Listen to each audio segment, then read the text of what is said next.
Hello, I'm Archie Luxury and welcome to the program.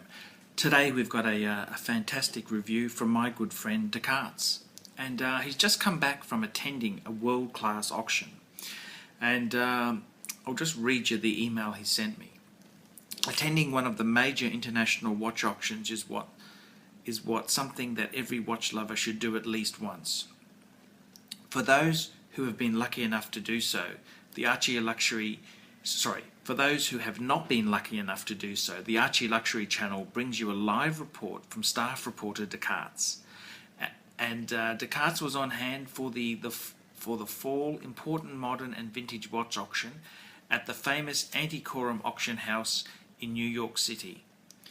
In this report, Descartes takes you on a step-by-step tour of the whole process, from the preview day through the auction, with photos and detailed explanation.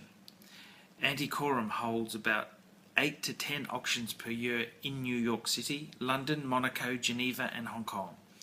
In the weeks leading up to the event, a very elaborate catalogue is available, and prospective bidders are entitled to view the pieces firsthand on preview days, leading up to the actual auction. At this auction, about 460 watches were sold, in excess of $5 million.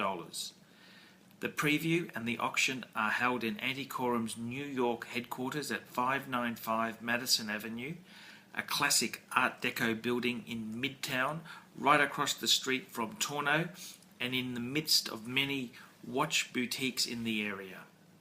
The preview day, Descartes attended a preview day on the 17th of the 9th, one day before the actual auction. As you can see in the photographs, the watches are set out in cases like a retail store, and they are marked with numbers to indicate their lot number, to correspond with the number in the catalogue. Antiquorum has attendants on hand who will retrieve the watch you are interested in seeing. They have tables set up with jeweller's trays on which to place the watches you are reviewing, and your own piece while you try other ones on. Many people also bring loupes and other instruments to examine the pieces.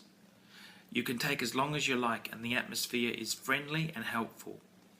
Much more so than in a retail store where there is pressure of the sale and other bullshit. It is really a great opportunity to really look over, touch, feel and try on a variety of watches that you wouldn't otherwise have a chance to see in one place. There also does not seem to be an issue with looking at really expensive pieces that one might be intimidated to ask to see in person. So it is hands-on with that 80,000 Patek chronograph, no problem. Antiquorum also has experts on site to tell you about a watch and to answer questions as to condition and originality. Preparing for the auction? In preparing for the auction, Descartes made a list of all the pieces that interested him and noted the times that they were likely to come up for sale. You can see his handwritten notes in one of the photos. They generally auction off about 60 pieces an hour, so it is helpful to make a schedule so you do not miss anything if you want to go to lunch or take a break. The auction moves very fast, one watch every 60 seconds, so it is important to be prepared to bid, knowing exactly what you are willing to bid for each watch. Descartes tracked this in his notes as well as the pre-auction estimate by Antiquorum. Typically, the low estimate is based on the seller's reserve price, but some pieces are sold without reserve. The estimate and bid amounts also do include the buyer's premium, which is a 25% fee the buyer must pay to the auction house. The buyer's premium is lower for more expensive pieces above $75,000.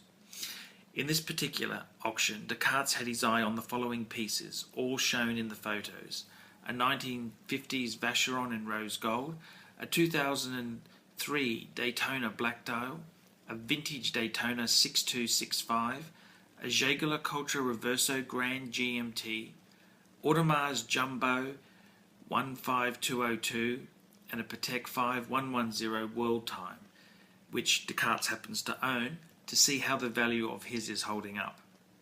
How did Descartes do in his bidding? Keep listening. The auction. First, you need to fill out the bid application, which involves providing your credit card number. Bank account information is also requested if you plan to pay by check or wire. This is an easy process, and once completed, you are given a paddle to raise up in the air when you want to bid. Now you are ready to bid. The auction room has comfortable seating and complimentary beverages and snacks in the back. Then there are rows of chairs with in the centre, with the cases holding the pieces to be sold off at the side. The auctioneer is in the front of the room, and there are banks of telephones on each side which representatives for foreign bidders are handling live bids from their clients. It's actually quite exciting when a premier piece like a Patek hits the block and all the reps, many of whom are Asian and speaking with their clients in China, Hong Kong and Japan, jump up and get ready to bid while on the phone taking instructions from their clients. You can see this in the photos. Some of the bidders stay the whole day and some float in and out to bid on certain pieces. There was one extremely young and beautiful blonde who walked in about 5 minutes before a Grubelin Forese double tourbillon pink gold piece was on the block. She bid 220,000 and didn't blink an eye. She won the piece and left without saying a word or showing any emotion. Descartes assumed she was there on behalf of a wealthy collector. The most surprising sale of the day was a 1960s Hoya, which had a pre-auction estimate of 2,000, but it sold for 25,000, including the buyer's premium. Two bidders from France went against each other and drove up the price. It was so irrational.